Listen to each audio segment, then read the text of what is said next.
Hey, fifth graders, thanks for tuning in this morning. We are on week 7, day 5 of your social studies lessons. It's Friday, so you made it through another week. That's awesome.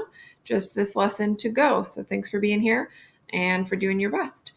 Today, our lesson is we're going to read about the Middle Passage, which has to do with the slave trade in the New England colonies. We're going to look at 2 primary source documents. But before we do that, we need to talk about making inferences because many of the questions for the documents and for the article are going to ask you to make an inference. So let's jump over here and review what it is to make an inference. What is an inference? So what is an inference? Push pause right now and see if you can remember from our language arts mini lessons what making an inference is. Okay. Oops.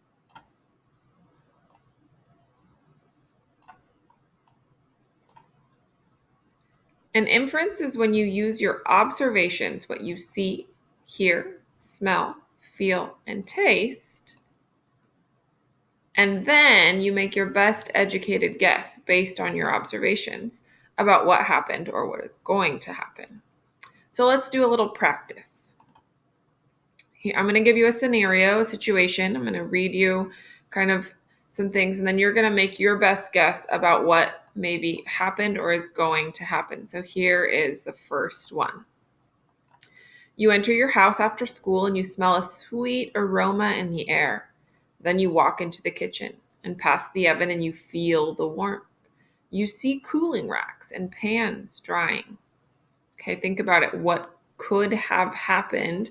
Make an inference while you were gone.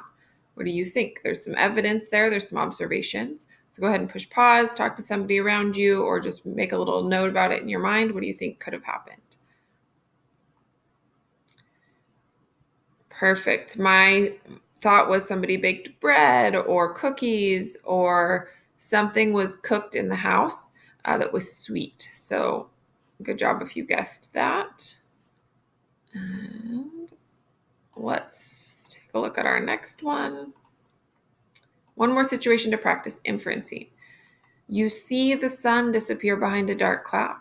Your neighbor is outside stacking their patio chairs and closing up their umbrellas.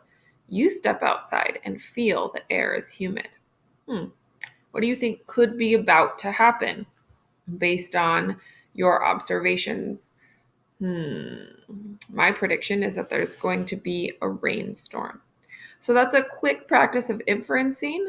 It's making your best guess based on the information that you have. So we use primary source documents. We use other stories and documents to make inferences about what might have happened or what situations might have been like for people in the past in history. And so that's what we're going to do today. So let's take a look at our first reading. I will read this out loud to you, and then I'm going to leave you to do the primary source documents on your own. The Middle Passage. The years of the Middle Passage were a very dark time in our history. The Middle Passage was part of the Atlantic slave trade that stretched from Africa to North America. Slaves were transported for sale on this long, difficult stretch of the Atlantic Ocean. Africans were usually kidnapped inland and forced to walk many, many miles to the coast, where they would be held until they were sold to slave traders. Slave traders docked their ships in many different parts along the western coast of Africa. They purchased men, women, and children and loaded them onto the ships to make the journey to be sold in North America. The journey on the Middle Passage took anywhere from 1 month to 6 months, depending on the wind and the weather conditions. Conditions on the slave ships were brutal. Men were usually chained so closely together that they had no room to move. They were fed barely enough food to keep them alive. Some ship captains allowed slaves to move around a little during the day.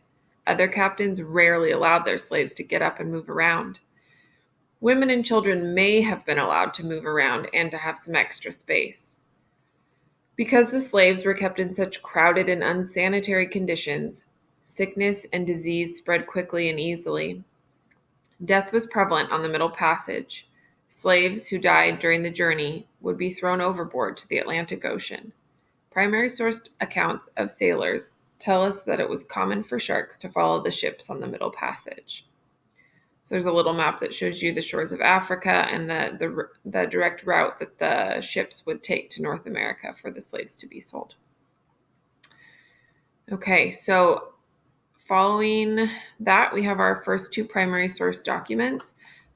This one's actually an image. It's a diagram of a slave ship that crossed the Atlantic Ocean, and there's some information and that goes along with this photo right here. So I want you to look closely, read closely, and then below here you're going to answer these questions, and some of them are making inferences about what you think probably could have happened or might have happened based on the information, both in the diagram here and what we just read in the Middle Passage.